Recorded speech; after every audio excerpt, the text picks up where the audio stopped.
Bueno, buenos días o buenas tardes, depende de cuando ustedes escuchen esta grabación. Es un gusto compartir estos momentos con ustedes.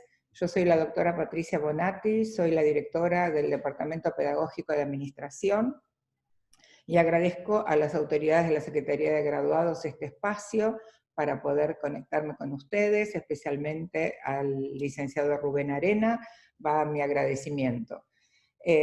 Bueno, mi mejor presentación es decir que no me acuerdo de mi vida sin decisión, sin administración, así que allá lejos y hace tiempo, cuando hice mi primer ingreso a la facultad tenía 17 años y todavía estoy acá, ¿no? Así que no hagamos la cuenta mejor. Bueno, esta conferencia la llamé ¿Cómo tomar decisiones más efectivas? Esto que tanto nos preocupa porque en definitiva el mundo está lleno de decisiones. Desde la decisión más trivial hasta los destinos del planeta, siempre hay un problema, una angustia, una resolución con la decisión. ¿Y quién es el que debe accionar esa alternativa elegida o esa estrategia elegida? Un ser humano. Entonces, yo quiero con esta conferencia hacer hincapié en dos puntos principales, primordiales, que todo ser humano debe tener en cuenta con el estado del arte hoy, de esto que o es una ciencia o es una tecnología. La administración no me preocupa mucho, pero sí tener claro que estamos en algo que es social, donde tenemos siempre el capital humano, no ya el recurso humano, sino el capital humano. Entonces, durante muchos años, pues esto empezó en Estados Unidos en el año 1970, y acá nosotros empezamos quizás a hablar de esto en los años 90, ¿no? No hablábamos de psicología, no hablábamos de emoción, no hablábamos de subjetividad. Estábamos con el tema del robot, el robot economicus, el robot administrador. ¿Ustedes lo vieron alguna vez? Yo no lo vi nunca, pero entonces este robot era el que gobernaba el tema de la administración y de la economía. Había que eliminar la subjetividad, había que tomar decisiones racionales, sin la emoción. El tema de la racionalidad lo dejamos para otro momento porque los filósofos, los epistemólogos, todos están estudiando desde hace muchos años racionalidad y hay que hacerlo con la profundidad y el detenimiento que no podemos en este momento hacerlo en esta conferencia. Así que, dejando de lado igual el tema de la racionalidad, hoy el estado del arte hoy es exactamente lo contrario. Decimos, pretender eliminar la subjetividad es eliminar al ser humano. No hay decisión sin emoción, así que después de esta charla sería bueno que nadie dijera, voy a tomar una decisión lo más racional posible, porque hoy, con el estado del arte hoy, de todas las ciencias que están estudiando esto que tiene que ver qué pasa en el cerebro cuando nosotros tomamos una decisión, decir soy racional significa que no soy inimputable. Mis lóbulos frontales, que es donde existe razonamiento, están de alguna manera encendidos, pero no quiere decir que la razón que yo tenga que ser la razón universal, porque estamos hablando de la percepción del individuo que ahora vamos a desarrollar. Entonces, en primer lugar, hablar de la incertidumbre. Una palabra que se está usando mucho, ¿no? Hace unos cuantos meses, está muy en vigencia. Esto que estamos viviendo que nunca se nos hubiera ocurrido ni en la peor de las pesadillas estar viviendo este encierro y esta situación mundial que estamos enfrentando. Pero esta incertidumbre, que se está acercando quizás a la incertidumbre máxima con esta pandemia, siempre caracterizó nuestra vida de todos los días desde que tenemos uso de razón. Desde las decisiones más triviales que tenemos que enfrentar todos los días hasta las que nos van marcando como seres humanos en nuestra vida digamos, madura cuando somos responsables justamente de tomar esas decisiones. Entonces, esto les decía, empezó en el año 70 en Estados Unidos. El ejemplo paradigmático que damos siempre y al cual nos referimos es Daniel Kahneman, que fue Premio Nobel de Economía en el año 2002. Fíjense ustedes, Premio Nobel de Economía siendo psicólogo. Entonces él con su socio, digamos, en los experimentos, Tversky, que ya falleció hace unos años, comenzó a hacer determinados experimentos para demostrar que lo que se pensaba que el ser humano actuaba en forma racional a la hora de decidir, en realidad era todo lo contrario. Y entonces acá todos los psicólogos comenzaron a investigar un poco qué pasa a la hora de decidir. Y en contra de lo que se pensaba, a la hora de decidir, nuestra mente además nos hace trampas. Esto que se llaman sesgos o trampas, que son inconscientes y que nos desfiguran la situación. Entonces ese es el punto principal que vamos a hablar hoy, y el segundo, no menos importante, pero que en mi experiencia de tantos años es el otro causante de las decisiones que no son efectivas, son la definición de qué es lo que quiero, la definición de los objetivos, la definición de la estrategia. Todas palabras que en definitiva se resumen a responder qué es lo que quiero, qué quiero lograr, dónde me quiero ubicar como organización, qué porción del mercado quiero ubicar.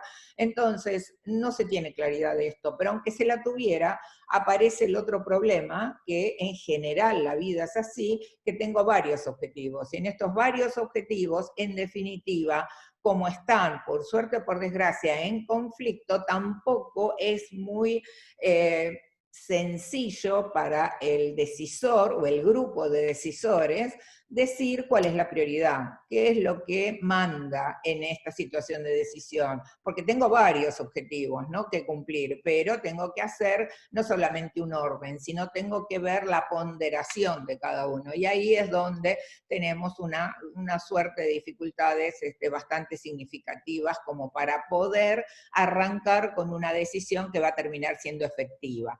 Entonces, acá yo tengo preparado unas diapositivas que les voy a compartir.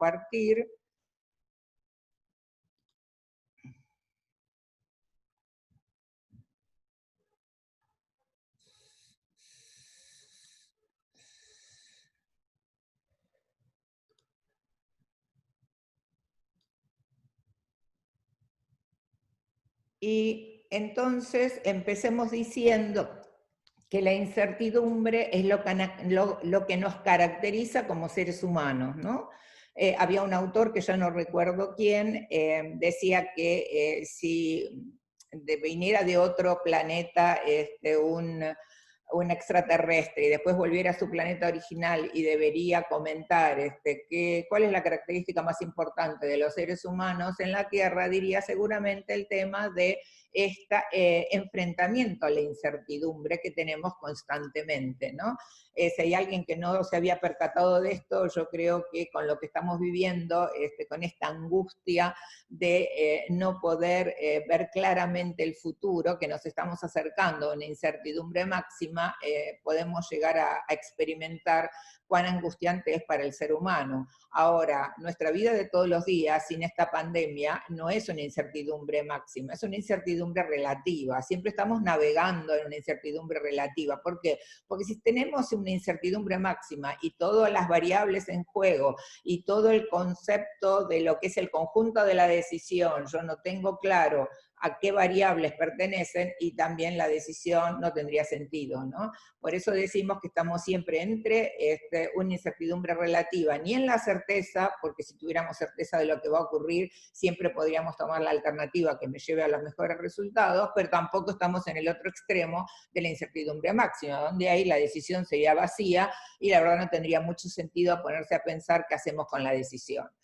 Esta diapositiva que muestra la diferencia entre mundos rebeldes, esquivos y dóciles es una clasificación que hizo el doctor Pavesi hace muchos años y que es muy coherente en este momento, porque justamente como estamos tipificando entonces la incertidumbre, en una pirámide organizacional podemos decir que en el vértice, que es lo que en definitiva estamos viviendo como presidentes, como gerentes de una determinada área, como CEOs de una organización, ahí tenemos el mundo rebelde, el mundo de la estrategia, donde es complicado reconocer cuáles son las variables en juego, ¿no?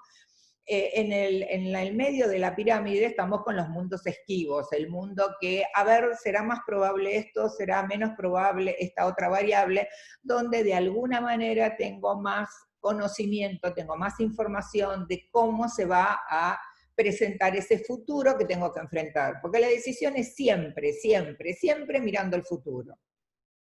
Y finalmente, en la base de la pirámide tenemos los mundos dóciles.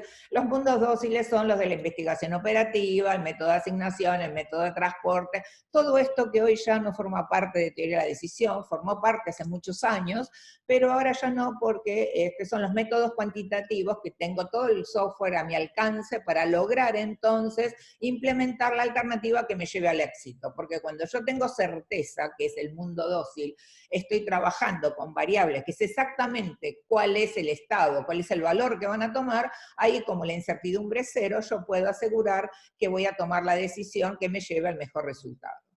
Entonces esto, algunas frases que recordé que son muy buenas, ¿no? Dice, el mundo no es como es, sino como se cree que es, y esto lo que me está diciendo es que no hay un universo objetivo. Entonces yo parto siempre de un universo percibido de un decisor, de un actor determinado. Entonces podemos decir que ese decisor va a estar condicionado por su propia visión del mundo, por su subjetividad, por lo que él está mirando de ese futuro.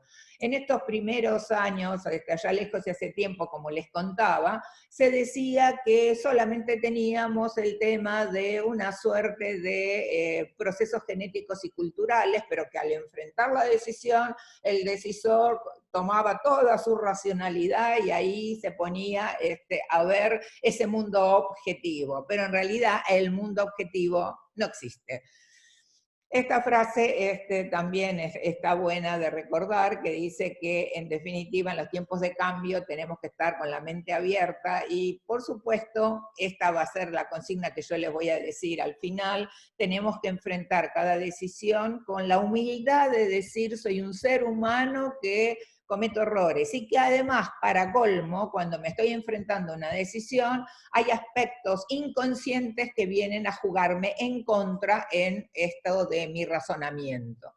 Esta frase de Borges es sublime, ¿no? El universo, dice, es uno de sus nombres, nadie lo ha visto nunca y ningún hombre puede ver otra cosa. Bueno, entonces, a ver, nos centramos en esto de las ilusiones, de las trampas, de los sesgos. Un alumno una vez me preguntó, pero profesora, ¿el sesgo entonces es algo negativo o es positivo? Nunca es positivo. A ver, el sesgo, y esta fue la traducción que se hizo desde el principio, con todos los escritos que venían de Kahneman y después todos los psicólogos que en Estados Unidos trabajaron mucho con eso, quizás sería mejor decir más que sesgos, trampas. Son situaciones que en nuestro cerebro, en función a lo que estudiaron los psicólogos, a esa angustia que nos representa la decisión, esa angustia que nos representa enfrentar el mundo incierto, nuestro pasado, nuestros determinados razonamientos que los psicólogos no se juegan mucho en decir por qué los tenemos, pero sí demostraron que los tenemos, nos desfiguran esa suerte de conjunto que tengo que enfrentar. Eso es lo que ustedes tienen que entender. Se desfigura. Entonces, si yo ya, antes de empezar a pensar cuáles son las alternativas, cuál es el objetivo, ya parto de un mundo que está con determinadas características propias mías, que no son exactamente las que corresponden al mundo objetivo, sino que es justamente subjetivo. Por lo que yo estoy viendo, ustedes coincidirán conmigo que no hay situación en la cual yo pueda llegar a tomar una decisión con éxito o una decisión efectiva, porque ya estoy partiendo entonces de un mundo que no es el mundo que está más cerca del objetivo. Ustedes se pueden estar preguntando, bueno, pero ¿cuál es el mundo objetivo en realidad? Y el mundo objetivo no existe. Tenemos entonces mundos percibidos por cada individuo, ¿sí? Y ahí está el tema. Y entonces ustedes también se preguntarán, y bueno, entonces ¿para qué estamos hablando? Si cada individuo ve un mundo subjetivo totalmente diferente uno de otro, entonces esta profesora, ¿qué me quiere decir? Había un escrito de Pavesi hace mucho tiempo, que por supuesto ustedes verán que lo nombro siempre mucho porque fue mi tutor el que trajo teoría de la decisión a la facultad. Hay un escrito de él que decía, bueno, a ver, sin meternos a hablar y a dilucidar el tema de la filosofía o de la epistemología, varias realidades subjetivas percibidas por diferentes individuos tienen un tronco común, ¿no? Entonces, ustedes piensen en cualquier situación significativa o importante que tuvieron que enfrentar en su vida y que la compartieron con otros. No era totalmente diferente. Había algunos matices que un individuo quizás justamente por su emoción y por su pasado le había incorporado. Y había otro que en realidad en vez de incorporar esos matices incorporaba a otros o veía otro tipo de emociones involucradas. Entonces, esto es lo que en definitiva queremos comentar, que apareciendo entonces este bagaje de sesgos o de trampas que nuestro cerebro nos hace a la hora de decidir, y yo les quiero contar un poco el final. ¿Para qué me sirve a mí este conocimiento? ¿Para qué me sirve conocer esto? Y en primer lugar, para enfrentar todas las decisiones de la manera más humilde, diciendo, y bueno, mi cerebro, en contra de lo que yo quizás pensaba, me puede llegar a hacer trampas. Y entonces si reconozco algo de esto, quizás lo puedo minimizar. Yo no soy la indicada para decir si esto se puede llegar a eliminar, pero sí que se puede minimizar. Si en cambio yo enfrento cada situación de decisión diciendo, esto es lo que yo veo, esto es indiscutible, esto es así, porque lo veo yo y porque es así, bueno, ahí tenemos las de perder. ¿Por qué? Porque podemos estar teñidos con estos matices que están muy estudiados, que tienen que ver con nuestro pasado, con nuestras emociones, con toda la historia que tenemos como seres humanos. Entonces, es importante y muy valioso conocer este tema, y yo le doy la importancia que merece en primer lugar, porque este ejercicio lo tenemos que hacer constantemente cuando enfrento las decisiones, pero sí en el primer lugar, sí empezar con esa humildad de decir, bueno, voy a tratar de hacerlo mejor, y de esa manera yo creo que la batalla ya la empezamos a ganar. Hay una definición detrás de esto que no puedo dejar de decir, que estos sesgos o trampas no son genéticos, ¿no? Nunca nadie escribió, y no lo leí todavía, quizás, bueno, yo no me leo todo lo que está en circulación, pero los psicólogos no, como esto sería parte de los biólogos o los neurólogos, no dicen si es cultural o si es genético, pero si fuera genético tengo que tirar la toalla y no puedo hacer más nada. Entonces yo parto de la base que esto es cultural y puedo llegar entonces, en definitiva, a minimizarlo. Esto era para que lo vieran un poco, ¿no? Dependiendo de cómo yo miro y cómo el sentido de la vista lo ubico, en un lado hay 3 o 4 determinadas líneas, el otro es la cara de una mujer muy joven o de una persona muy mayor, y en el otro no vemos un pato o un conejo. Entonces, dijimos ya, porque es valioso conocer este tema, porque yo puedo llegar a hacer algunas acciones preventivas con esto, y esto de las trampas, por supuesto, yo no puedo decir que sean infinitas, ¿no? Pero un alumno de mi curso de doctorado en uno de los trabajos trató de unir todos los sesgos y trampas que están escritos con tantos papers, y por supuesto algunos se pueden llegar digamos, a consolidar con otros, ¿no? Lo que yo les voy a mostrar es lo que desde mi experiencia como administrador es lo que veo más frecuentemente. Y por supuesto, después hay mucha bibliografía que ustedes pueden llegar a tener como para ahondar con este tema si les interesa. El primero, que es el efecto de comprobación, me parece que es el que tenemos casi todos en casi todos los momentos. Para mí es uno de los que yo veo más a diario, que es, en palabras más académicas, es no le doy la misma importancia a la información que está de acuerdo con mis creencias previas de aquella que está en contra de mis creencias previas. En el lenguaje que se transmite de generación en generación sería decir, no hay peor sordo que el que no quiere oír, ¿no? Vos no me estás escuchando, porque esto está en contra de lo que vos querés.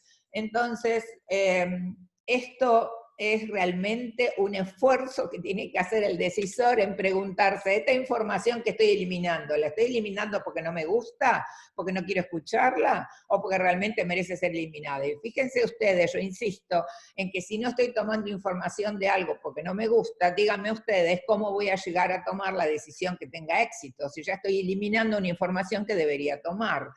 Entonces, fíjense ustedes, algunos ejemplos que pueden tener en su vida, y cuando estemos haciendo esto, bueno, hacer ese esfuerzo, ¿no? De minimizarlo.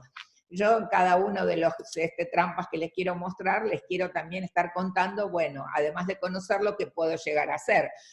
Tampoco los psicólogos acá trabajaron mucho, casi creo que no tengo un autor para decirles, para ir a leer, en donde haya intensificado cómo yo puedo llegar a minimizar todo esto. Yo digo que es un esfuerzo intelectual importante que tenemos que hacer, y algunos de ustedes pueden pensar que yo estoy devariando, ¿no? Porque yo me equivoco y yo me quiero corregir, pero es la única manera, no hay otra. Esto me permite llegar al mundo un poco más objetivo para tomar la mejor decisión. Y entonces, hoy por hoy, no hay otra técnica que la de seguir revisando, que es lo que estoy haciendo. Hacerme yo digo, de abogado del diablo, ¿no? Está constantemente preguntándome si lo que estoy haciendo está bien. Y si lo puedo compartir con otro, mejor todavía. Bueno, la analogía del pasado también es muy frecuente. La analogía del pasado tiene que ver con cuando enfrento el futuro, dicen los psicólogos, como me siento tan angustiado de enfrentar ese futuro, voy a alguna situación parecida al pasado y la extrapolo al futuro.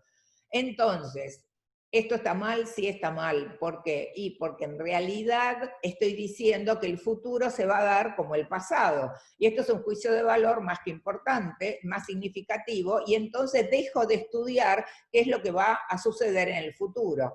Esto yo lo vi hacer muchas veces en los estudios, sobre todo en las grandes empresas, cuando se refiere a nuevos productos, al tema de marketing, qué es lo que hacemos con el tema de determinados productos.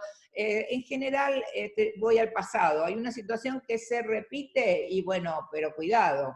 Si mi mente me llevó al pasado, hay unos autores que dicen muy inteligentemente, tomen ustedes un papel entonces y hagan 2 columnas, similitudes y diferencias, y van a ver que son más las diferencias que las similitudes, ¿sí?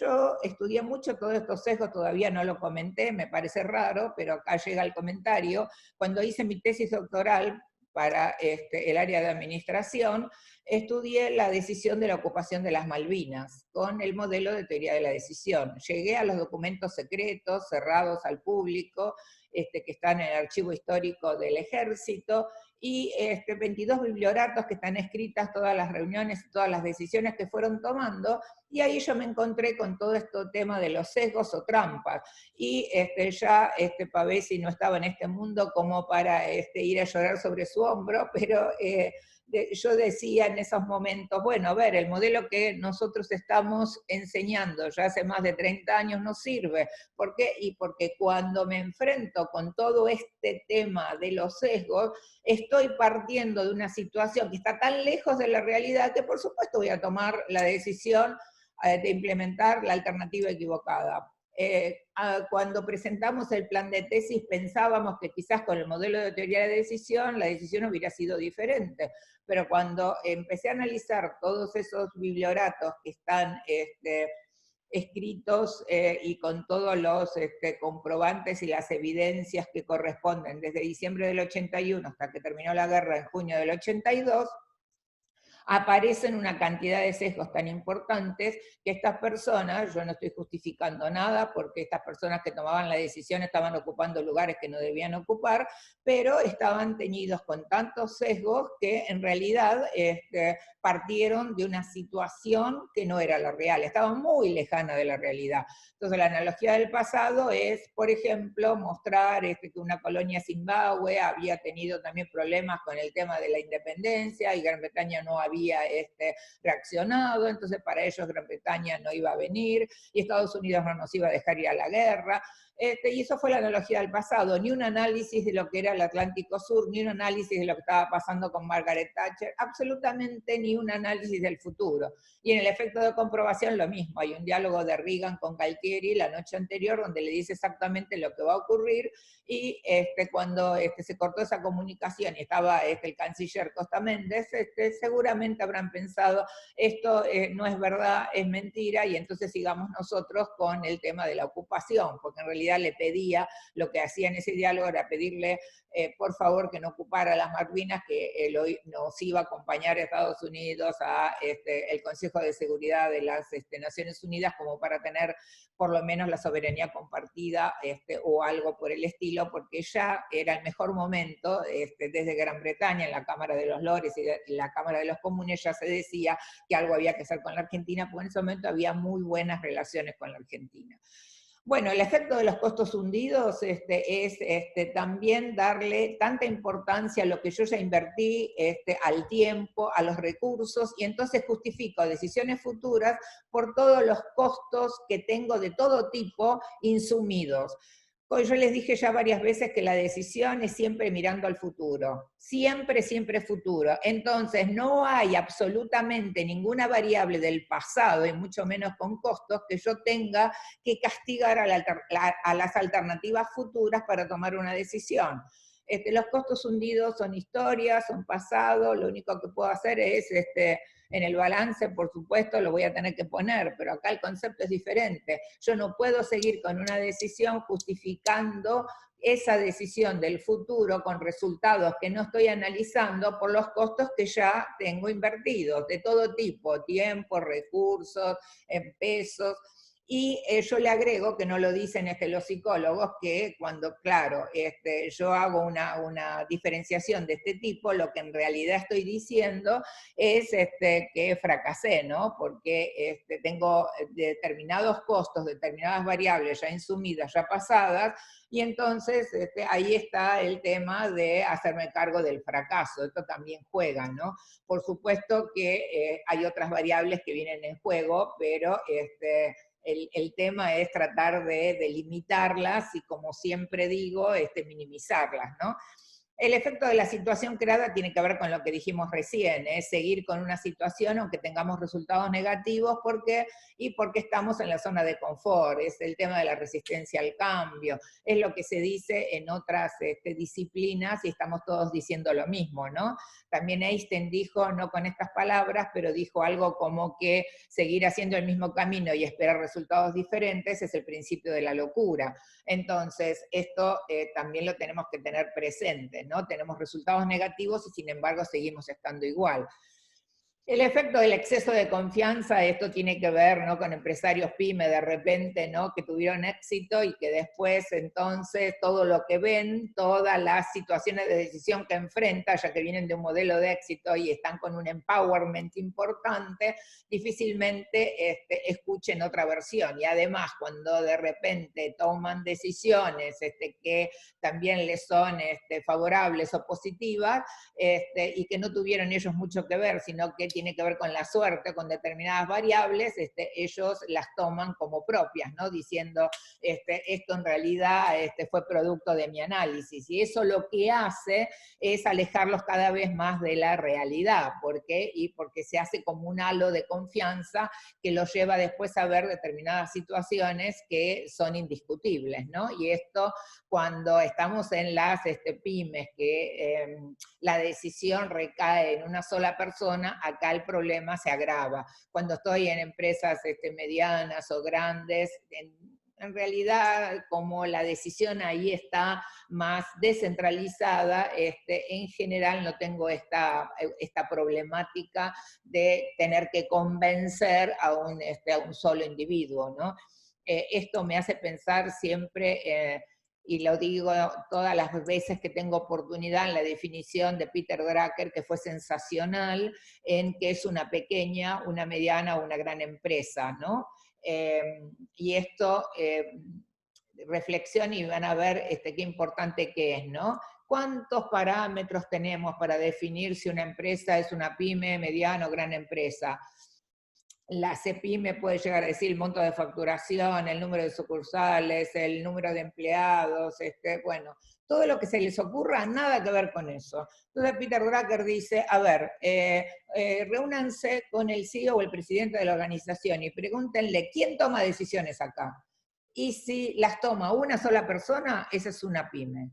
Si de repente tiene alguna duda, es una mediana empresa. y si tiene que fijarse algún apellido porque no sabe bien cómo se llama, es una gran empresa. Y créanme que para la labor del administrador, esta definición es la que vale, porque puede ser un monstruo en términos de empleados, sucursales, del valor agregado que tiene una organización, más allá de sus productos, el monto de facturación, tomen el parámetro que quieran, pero si detrás de eso hay un solo individuo, hay una sola persona que toma decisiones, esa es una pyme. Y ahí el problema del administrador con esto de los sesgos, desde mi punto de vista, se agrava, porque cuando las decisiones están descentralizadas ya en una mediana, una gran empresa, bueno, ya ahí son diferentes visiones de la realidad. Entonces, como decimos que diferentes visiones hacen esa visión objetiva que estoy buscando. Bueno, el efecto del criterio pesimista tiene que ver con los superconservadores, con los que tienen una aversión al riesgo muy importante. Entonces, en general, siempre se quedan con el statu quo, que el statu quo es dejar las cosas como están. Esto también, de alguna manera, nos lleva a no tomar decisiones más efectivas, porque ahí es donde esto, con la situación creada, con el tema de la zona de confort, con el tema de la resistencia al cambio, y además la aversión, bueno, me quedo con el statu quo, que es dejar las cosas como están. El efecto grupal merece un análisis aparte, que en este momento no tenemos tiempo, pero sí decirles que es muy interesante porque esto se estudió bastante por algunos psicólogos. Si quieren ustedes aumentar un poco el tema de la lectura o del estudio de esto, además de Kahneman y Tversky, tienen Kini, que también trabajó mucho con esto. Sutherland, hay un libro que es El ser enemigo, la irracionalidad es enemigo interior, que también se los recomiendo. Y en el efecto grupal lo que se dice es que hay una cantidad de sesgos muy, muy específicos que ya se están estudiando, pero el principal para contarles es que justamente buscando esa realidad objetiva, cuando ustedes armen grupos de trabajo o equipos, esto por supuesto lo deberían saber muy bien, sobre todo los gobernantes, es armar equipos de trabajo con gente que piense diferente, con gente que de alguna manera yo pueda saber qué es lo que están viendo para yo poder acercarme a la realidad. Esto es exactamente lo contrario a lo que nosotros vimos que en la historia o que en determinados países, no demos ejemplos, se hace. En realidad se busca siempre la gente que piensa igual que nosotros, ¿no? Y ahí después existe el tema de la obediencia, el tema que pasó en las Malvinas, de repente nadie opinaba, ¿no? Y cuando a alguien se le ocurría decir algo, se le decía, yo lo llamé para que usted ejecute esta acción, no para que piense. Entonces, ustedes imagínense que si yo armo un grupo en el cual todos piensan igual y además no les doy la oportunidad de escucharlos y me van a decir siempre que tengo razón, cada vez más yo me voy alejando de esa realidad objetiva que es la que quiero, que es la que busco. Entonces, bienvenido el que piensa lo contrario, pero al que piensa lo contrario le tengo que dar el espacio y lo tengo que escuchar, ¿no? No tengo que hacerlo del efecto de comprobación, de no escucharlo, porque si no lo escucho, entonces estamos en la misma. Esto, digamos, se aconseja y ojalá que lo pusiéramos en práctica todos, ¿no? Bueno, la existencia de estereotipos, en ese libro de Sutherland está bastante bien escrito.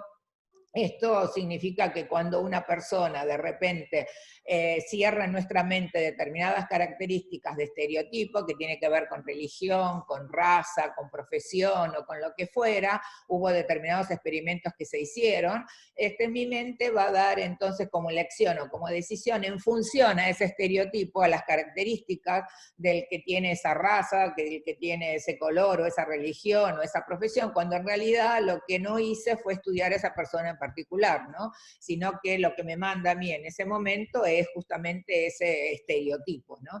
Y la falta de coherencia después, que también existe bastante en la vida real, tiene que ver también con esto de repente, me quiero quedar en el statu quo, no quiero tener esto de la propensión al riesgo, no quiero tomar acciones que me lleven quizás a lograr los objetivos que yo estoy planteando, y entonces digo, bueno, esos resultados en realidad los desfiguro porque no los quiero. El mejor ejemplo es un psicólogo que tiene unos cuantos libros editados, John Elster, que dice en el ejemplo, la zorra no llega a las uvas que están maduras para comerlas, y las ve y son unas uvas maduras riquísimas, y entonces se empieza a repetir, no, las uvas están verdes, las uvas están muy verdes, y esto es lo que hacemos, ¿no? En este ejemplo, yo doy siempre ejemplos sencillos para después entenderlos en la realidad.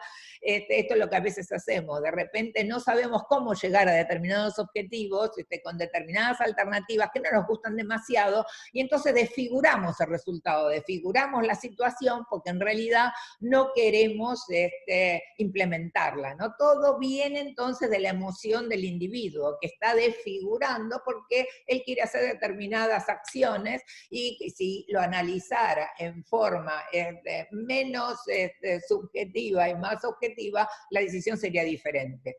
Bueno, acá ustedes tienen el tema de cómo minimizar esto, ¿no? Que todo da vuelta con el análisis nuestro, conocer el tema, si no lo conozco, por supuesto, ya voy a estar en peor situación.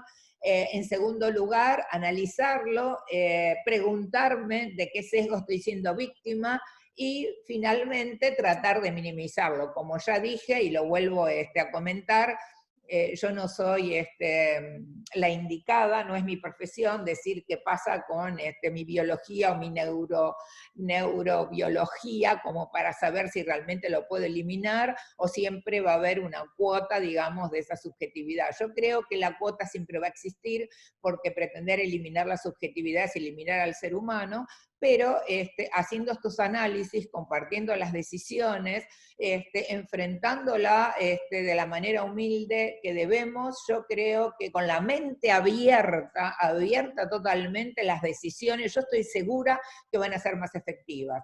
Bueno, esto ustedes saben, la neuroeconomía, cómo está avanzando en mi centro de estudios, ¿no? De racionalidad, decisión y acción, que está en la facultad, por supuesto.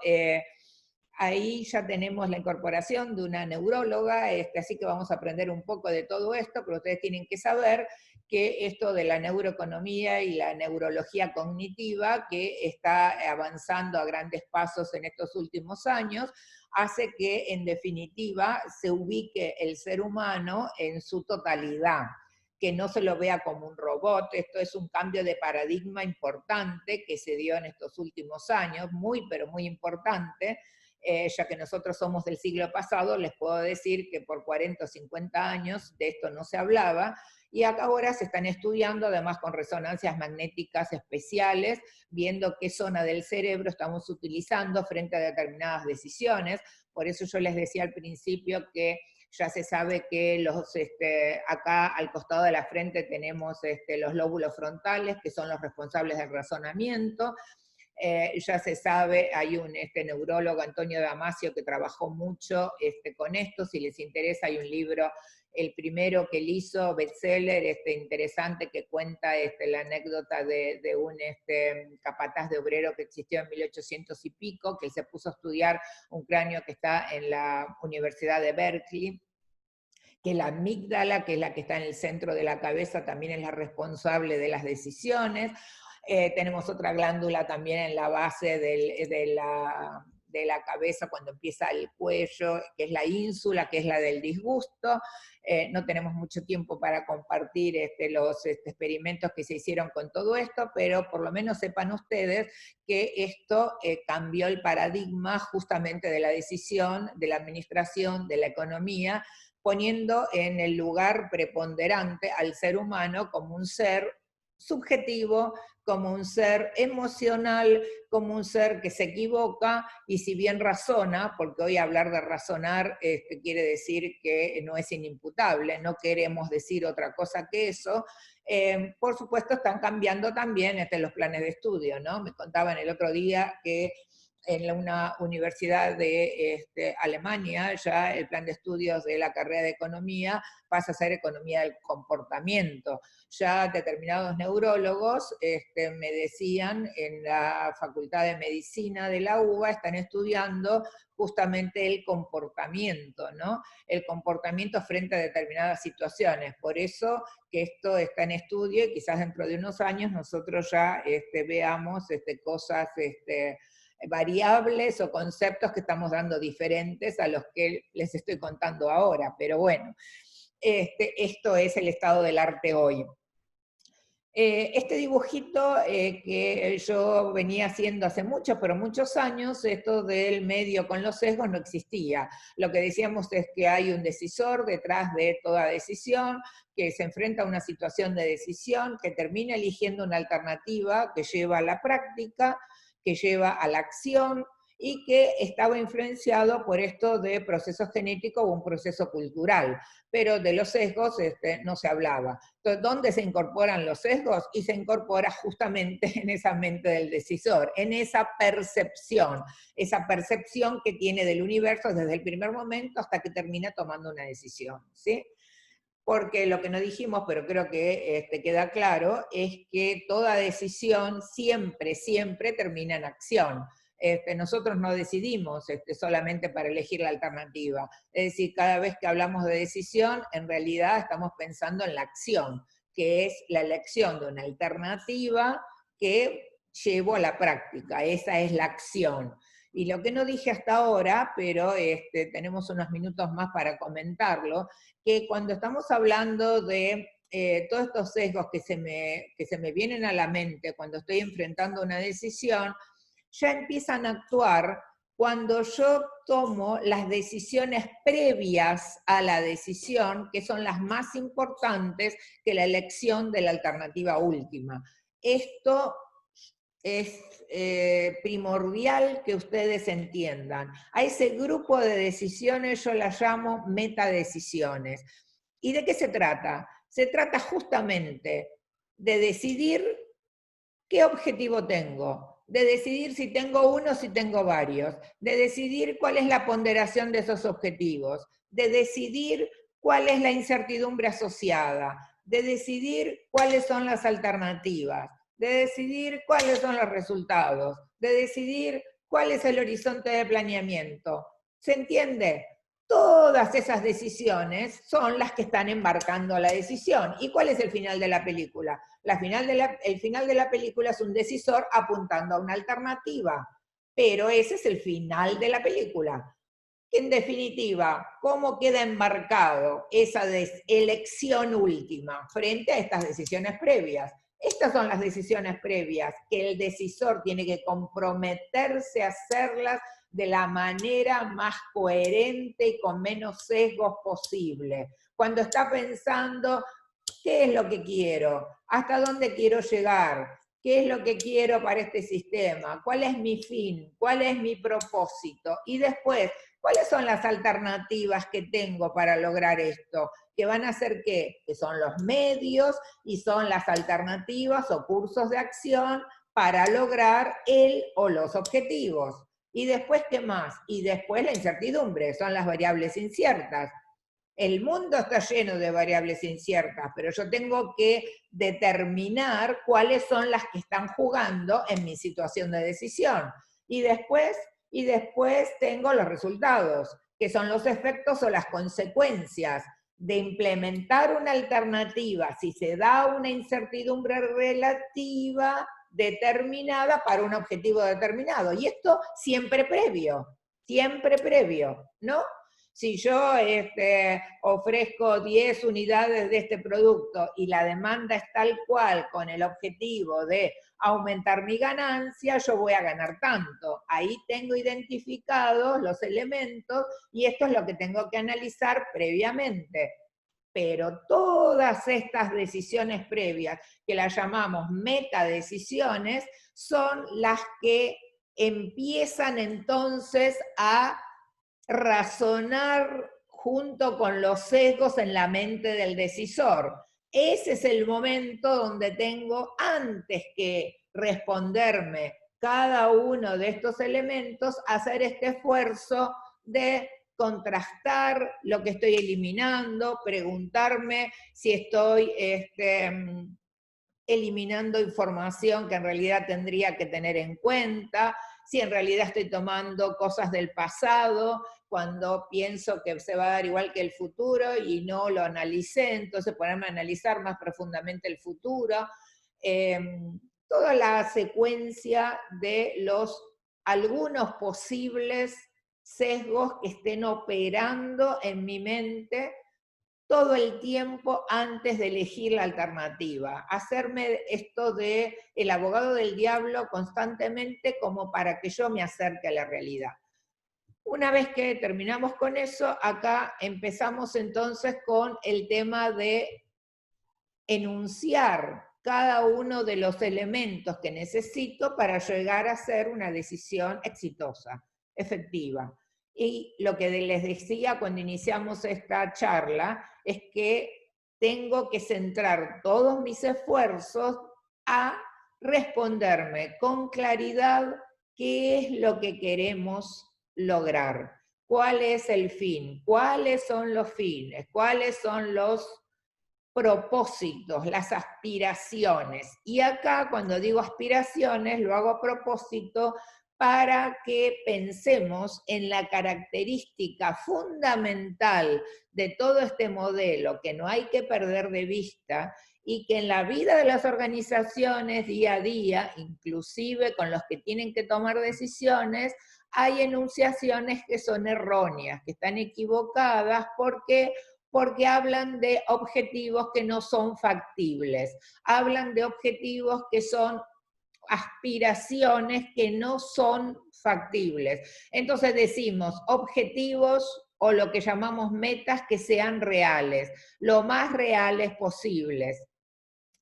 Cuando recordamos lo que aprendimos en administración de objetivos últimos y metas, recuerdan que metas era algo más concreto, más medible. Entonces, también ese es el consejo que damos para las decisiones más efectivas, tener bajados a la realidad los objetivos en lo que llamamos más comúnmente metas, que las metas sean más concretas. ¿Por qué? Porque son más medibles, son medibles. Yo puedo tener mi propia cascada de objetivos y metas, la famosa cadena de medios afines, que puedo tenerla en forma individual o que la podemos pensar en una organización, pero tratemos que todas las decisiones las analicemos con los objetivos lo más medibles posibles. ¿Por qué? Porque el resultado, eso que yo di recién como ejemplo de tantos pesos, si el objetivo es ganar dinero, el resultado siempre es la medida de la obtención del objetivo. Y si yo tuviera el objetivo de ser en forma individual feliz, imagínense, tendría que ser una escala de felicidad. Entonces, si eso yo lo puedo poner en una meta más concreta, que es ganar dinero, puedo medirlo con el dinero que gano. Lo mismo, digamos, que una organización. Si ser el líder del mercado en el cual estoy inmerso, y yo tratara todas las decisiones con ese objetivo, difícilmente pueda llegar a medirlas en forma más efectiva, ¿no? Entonces, está bueno pensar, es una regla mnemotécnica, fíjense que acá la palabra metas me recuerda todas las características que tienen que tener los objetivos, que no son deseos, la M, que quiere decir medibles, la E, que sean específicos, la T, que son temporales, la A, que sean alcanzables, y finalmente la S, de seguimiento. Entonces, no hay que definir deseos, sino que no es el wishful thinking, ¿no? Sino que son objetivos, deben ser objetivos reales, con lo que comúnmente denominamos metas más que objetivos, que sean lo más medible posibles y que además después viene el problema que trataremos en otra oportunidad. Cuando son varios, como les decía al inicio, en general el querer aumentar el querer aumentar la obtención de un objetivo me disminuye la obtención del otro. Esto es la definición de objetivos en conflicto. Entonces, por ejemplo, una empresa que quiere cuidar el medio ambiente y además quiere minimizar costos, hay alternativas en las cuales puedo minimizar el costo y además estoy cuidando al medio ambiente, bienvenido, que son las que implementaremos con toda la alegría de cumplir con esos dos objetivos. Pero hay unas cuantas otras que a veces en determinadas empresas querer cuidar o maximizar el cuidado del medio ambiente me aumenta también el costo, cuando en realidad yo quiero minimizar los costos. Y acá es donde el ejemplo típico yo tengo que decir cuál es el prioritario para esta situación de decisión, porque ustedes sabrán como yo muy simplemente que la definición del objetivo mandatorio prioritario es la que va en definitiva a determinar la alternativa que voy a implementar. Si manda el tema de costos, seguramente voy a disminuir entonces el cuidado del medio ambiente o viceversa. En forma individual, yo creo que podemos tener una suerte de objetivos más que explicativos de toda nuestra vida, porque en general los objetivos están en conflicto. Entonces, ustedes dirán, y bueno, pero yo hasta ahora decidí, no me hice tanto problema en elegir o decidir esta ponderación, porque también es una decisión, ¿no? Fíjense ustedes todas las decisiones previas a la decisión misma, que son las metadecisiones, que son las más importantes porque están enmarcando la decisión. Bueno, ustedes habrán hecho todas esas decisiones sin preocuparse demasiado, pero si busco las decisiones más efectivas, si estoy atrás de querer justamente la decisión que me lleve al éxito, si bien no lo puedo asegurar, pero tengo que hacer el esfuerzo de pensar en esta ponderación. Y si no lo puedo hacer, y bueno, ahí nos paramos, ¿no? Haré el ejercicio entonces, y si no, no podré decidir. En general lo que hacemos es, no lo dejamos en evidencia, pero siempre estamos trabajando con la ponderación, si no, no podríamos tomar una decisión. Cuando tomo una decisión determinada, mirando qué fue lo que se hizo, yo puedo llegar a inferir cuál es el objetivo, ¿no? Por eso que en realidad cuando a veces vemos acciones que están implementadas y no entendemos cuál es el objetivo, decimos, ¿cómo puede ser? Si en realidad acá el objetivo disminuyó el rendimiento, si se minimizó cuando se quería maximizar, y bueno, la explicación es que habrá habido entonces otro objetivo que está oculto. No, porque no puedo pensar en la inimputabilidad, ahí siempre me quedan, sobre todo cuando estamos analizando la historia, quedan siempre dos razonamientos, o fue inimputable el que lo hizo, o en realidad lo que pasó, lo que sucedió fue que había otro objetivo que estaba oculto. Entonces todo esto les puede llevar a tomar una decisión que les lleve al éxito. Yo no puedo asegurarlo, pero sí les puedo asegurar con toda mi experiencia en la academia y en el trabajo, porque toda mi vida trabajé en administración y en sistemas, que se minimizan las posibilidades de errores, se minimizan las posibilidades de equivocarme. ¿Sí? Hago todo este esfuerzo con el tema de el reconocimiento de las fallas que tengo en mi mente cuando razono. Si trato de analizar la incertidumbre lo mejor que puedo, por supuesto tomando información. Si esto lo comparto también con gente que puede, además porque le di el espacio a que me dé su punto de vista diferente al mío, porque en realidad lo escucho, tengo abierta la mente, flexible para todo esto, y además después aplico el modelo de decisión. Yo no puedo asegurarles que van al éxito, pero estoy seguro que ustedes van a minimizar las posibilidades de fracaso. Por eso esto lo llamé cómo tomar decisiones más efectivas, porque siempre me voy a acercar, por supuesto, a que sean las decisiones más efectivas que las que no hubiera hecho si no hubiéramos hecho, digamos, todo este análisis o estas reflexiones.